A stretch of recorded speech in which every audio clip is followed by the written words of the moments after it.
Hey guys, let's get more news from Steelers, but first don't forget to subscribe to the channel and leave your like. Steelers could trade for Aaron Donald. The Pittsburgh Steelers defense is pretty set, but would adding another superstar to make a playoff run be on their mind if they looked like a contender early? Michael Lombardi of the Daily Coach mentioned an interesting name during his appearance on the Pat McAfee Show. The former NFL front office member raised the question of whether or not the Los Angeles Rams would be interested in trading their biggest name, Aaron Donald, come the trade deadline, if they look to be headed for a disastrous season.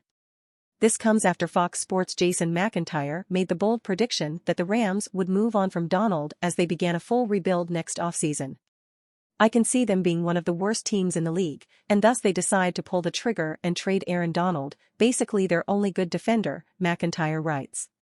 While every team in the NFL would be interested in adding Donald's talents to their roster, the Steelers might be in a prime position to do so. The three-time Defensive Player of the Year grew up in Pittsburgh, attended Pitt and still returns each offseason to work out at UPMC Rooney Sports Complex. Even if he's never been on the Steelers side of the facility, it'd be the easiest transition to move from one team to the next if he returned home. The Steelers are interested in hiring Aaron Donald. For the Steelers, they have their starting defensive line in Cam Hayward, Larry Ogunjobi, and rookie Keanu Benton, but adding Donald should never be out of the question. Like many around the NFL, if the trade deadline came and they were in a position to make a run for a Super Bowl, why would you not at least try to add the best defender of a generation?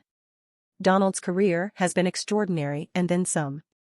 He enters the 2023 season with 9 Pro Bowls, 103 sacks and 160 tackles for loss, with just 3 seasons of less than 10 sacks, one coming in 2022 due to injury. What it would take to acquire him is likely not cheap. The Steelers aren't a team in trade trouble when it comes to their draft picks, though. They have as many assets as a team requests, with some limitations if things get out of hand. At that point, though, it may not be worth adding a 32-year-old defensive tackle. Where he would play and how they would acquire him are answers that come when the time comes. And you fan, what do you think of the Aaron Donald situation? Leave your opinion in the comments.